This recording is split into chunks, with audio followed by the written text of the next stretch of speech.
میں نے آج تک نہیں دیکھا کہ کسی مردے کو سفید رنگ کے علاوہ کسی اور رنگ کا کفن دیا گیا ہو، کالے رنگ کا، نیلے رنگ کا، پیلے رنگ کا۔ حالانکہ شریعت میں جائز ہے، کوئی سیاہ رنگ کا کفن دے دے جائز ہے، نیلے رنگ کا کفن دے دے جائز ہے، لیکن حضور کا ایک فرمان کہ اپنی مسجدوں کو زینت سفید رنگ سے دو اور اپنے مردوں کا کفن سفید رنگ سے دو۔ سفید رنگ سے کفن دینا مستحب ہے، لیکن اگر کوئی اور رنگ سے کفن دے دے تو وہ بھی جائز ہے۔ لیکن ہم نے وفات کے موقع پر کبھی اس مستحب کو بھی ترک نہیں کیا، یعنی غم کا موقع ہو تو ہم مستحب بھی ترک نہیں کرتے، اور شادی کا موقع ہو تو صرف ایک نکاح رہ گیا ہے جو سنت کے مطابق، باقی ہماری پوری شادی کی رسوم و رواج جو ہیں وہ ساری شریعت سے متصادم ہو گئی، الا ماشاء اللہ۔ باقی صرف نکاح رہ گیا، تو وہ بھی لوگ کہتے ہیں وہ پہلے جا کے مسجد میں کر آئیں تاکہ یہاں یہ تکلف بھی نہ ہو، اور وہاں پوری ہماری شادی کی تقریب جو ہے وہ ہماری مرضی کے مطابق۔ یہ خاندانی رسم ہے، یہ ہم نے میڈیا پہ دیکھی تھی، یہ سوشل میڈیا پہ دیکھی تھی، یہ ہمارے ایک دوست کی شادی پہ گئے تھے، یہ ہم نے وہاں دیکھا تھا، اور کتنی تہذیبوں کا مغلوبہ بنا کے ہم ایک تقریب کرتے ہیں اور اس میں ہماری خواہش ہوتی ہے۔ ہم شریعت سے نہیں پوچھتے کہ شریعت اس کے بارے میں کیا کہتی ہے۔ تو کیا اسلام غموں کا مذہب ہے، دکھوں کا مذہب ہے؟ خوشی کے موقع پر آپ اسلام کو نہیں بلائیں گے؟ آپ مجھے غم کے موقع پہ آواز دیں، فوتگی کے موقع پہ آواز دیں، میں چلا آؤں، اور جب شادی ہو تو آپ مجھے کارڈ ہی نہ بھیجیں، تو میں کہوں گا کہ میرا آپ سے صرف یہی تعلق ہے۔ غم کا موقع ہو تو آپ شریعت کے مستحب کا بھی خیال رکھیں، اور شادی کا موقع ہو تو آپ شریعت کی پرواہ نہ کریں۔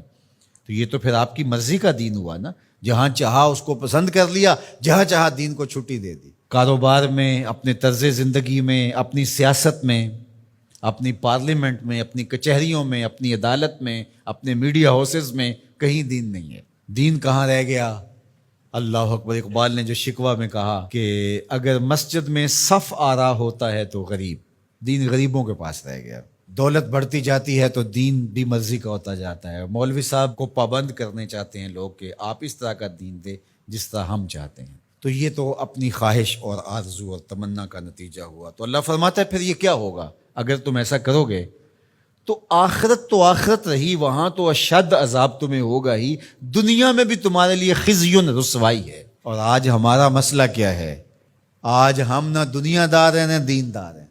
کافر تو سیدھے سیدھے کافر ہیں اور اپنا ان کا نظام ہے اور اس نظام کے مطابق چل رہے ہیں، اور ہم کیا ہیں؟ ہم رادے بٹیر اور رادے تیتر۔ کبھی ہم کہتے ہیں ہم مسلمان ہیں اور کبھی کہتے ہیں نہیں، ہم جدید تہذیب کے نمونے ہیں، اور ہم اس صورت کے اندر اپنے آپ کو دکھانا پیش کر رہے ہوتے ہیں۔ تو ہماری شکلیں روز بدلتی رہتی ہیں۔ مسجد میں آتے ہیں تو ہم ٹوپی پہن لیتے ہیں، اور پھر ہم ٹوپی بھی وہیں چھوڑ جاتے ہیں، اور میں کہتا ہوں نماز بھی وہیں چھوڑ جاتے ہیں۔ جب دکان پہ بیٹھے ہوتے ہیں تو اس وقت ہم نمازی نہیں ہوتے، بلکہ ہم حج اور احرام بھی وہیں چھوڑ آتے ہیں، اور ہم یہاں اور طرح کے مسلمان ہوتے ہیں، حج پہ اور طرح کے مسلمان ہوتے ہیں، اعتکاف میں اور طرح کے مسلمان ہوتے ہیں، اور ہم باہر اور طرح کے مسلمان۔ حالانکہ یہ ساری تربیت ہے ہماری عملی زندگی میں اس کا اثر پیدا ہو۔ جب سجدہ کریں تو سجدے کا نور لے کے گھر پلٹیں، جب رکوع کرے تو رکوع کا جمال ہمارے ساتھ سفر کرے، جب حج کرے تو حج کا نور ہمارے ساتھ اتر کے آئے اور ہم اس کو معاشرے میں بانٹیں، اعتکاف کا جمال ہماری طبع کے اندر راسخ ہو جائے اور ہمارے اندر جو ہے وہ نور بکھیر دے۔